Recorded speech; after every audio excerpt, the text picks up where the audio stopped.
Saturday, Saturday. Do what you want on Saturday. Watch cartoons, ride your bike, eat whatever the heck you like. Oh, yeah, we live for Saturday. Hey there, friends and foes. Good morning, multiverse.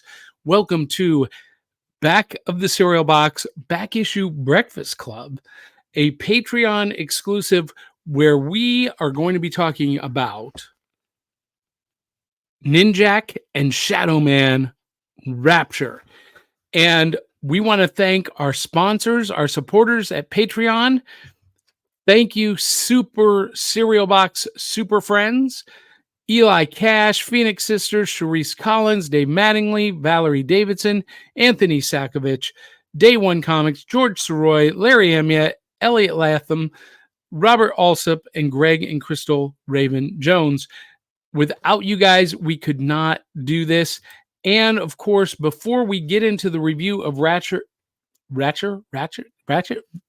first day with my new tongue. Before we get into the review of Rapture, we want to acknowledge our partner, Comic Books for Kids. Comic Books for Kids provides comic books to kids in hospitals and cancer centers across the U.S. It's a place where we can all work together to make sure every child has a comic book. 100% of all proceeds go towards the kids. It's about making a difference, and while they're in the hospital, allowing them to fly like a superhero, battle dragons, or rescue teddy bears. We are in every state in the country and now support over 160 hospitals. Every month, we add more. Visit cb4k.org. That is fantastic. Check them out. All right.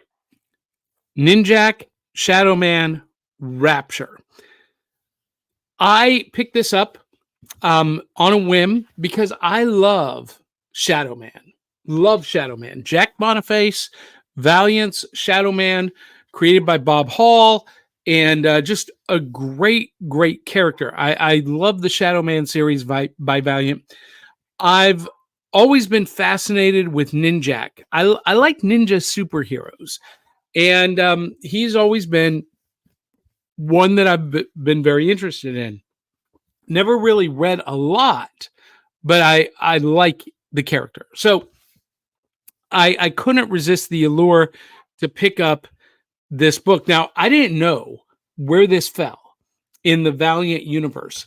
This was published in 2017. So this story happens just before the latest, 2018, 2019, 2020 editions of Shadowman. And in that series, it references the time that Jack Boniface was trapped in the dead side. And that's where this story is happening. There's a 12-year-old geomancer named Tama and another sorcerer named Punk Mambo, who she's kind of like a psycho sorceress. She uses her magic to help heal minds, control minds, and other stuff like that. And then Ninjak, the skilled science warrior. And basically what's going on, this is super straightforward.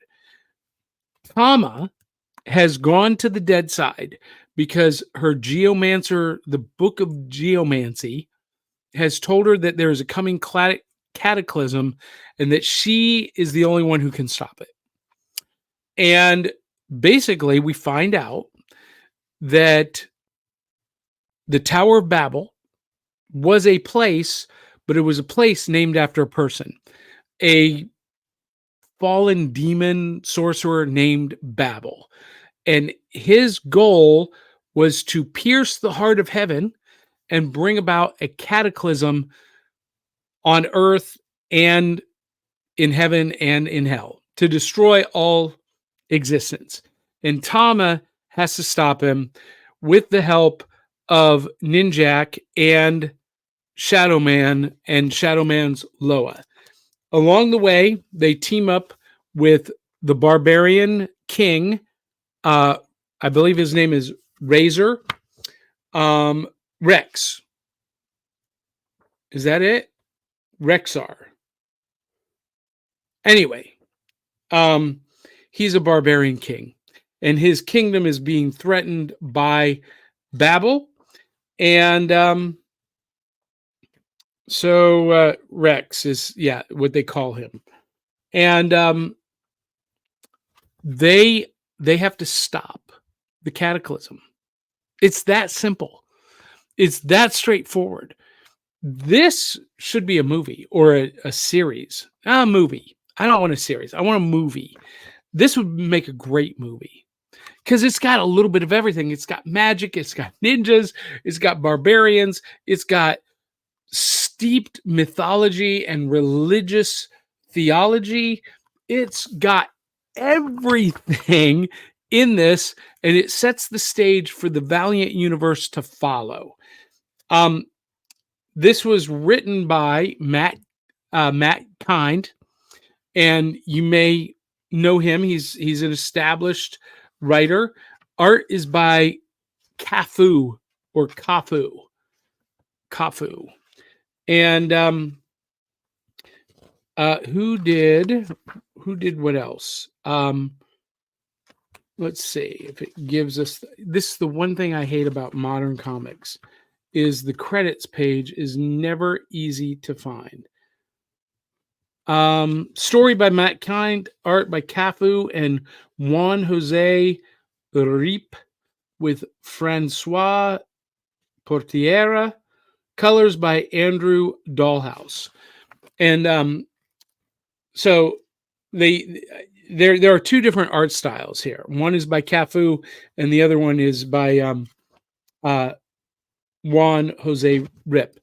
And you see flashbacks of the stories done by Juan Jose. And Cafu does the rest of the story. There's Juan Jose, his artwork, and then Cafu. Sorry, Mike. Cafu's artwork. Really, just a great explosive story that really examines the balance between science and magic, logic and faith. And I read this in like 30 minutes, 45 minutes from cover to cover. Super quick read, super fun. And I want to see more of Tama, the Geomancer. I want to see more of her story, and I don't know if they've published more, but I'm going to be looking. You can pick this up at instocktrades.com. They're going to have this, and you can probably get it for about what I got it. I got it for $5 at Rick's Comic City, and you can probably find it pretty cheap at instocktrades.com. They're not a sponsor, but they could be. They should be.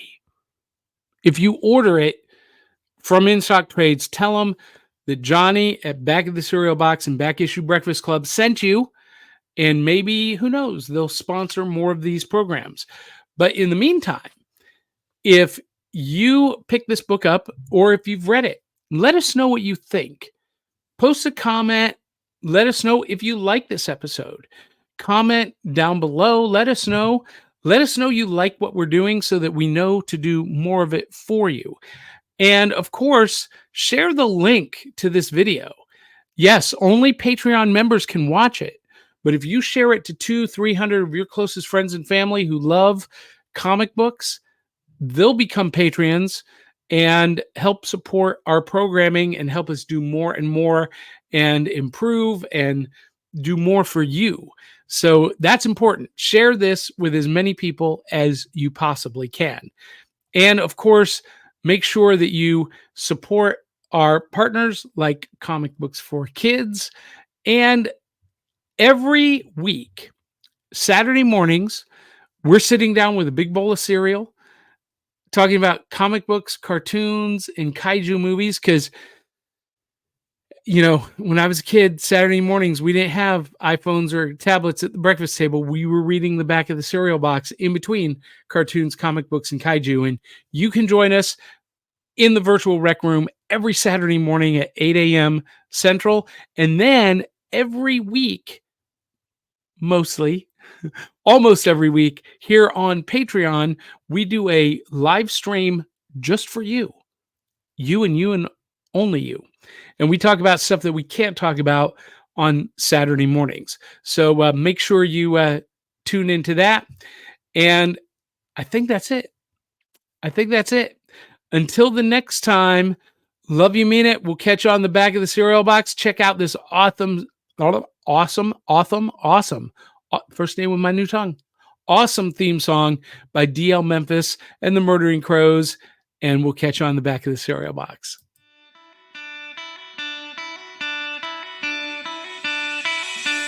It's like Coca-Cola, Levi Strauss, Johnny Carson, and Mickey Mouse.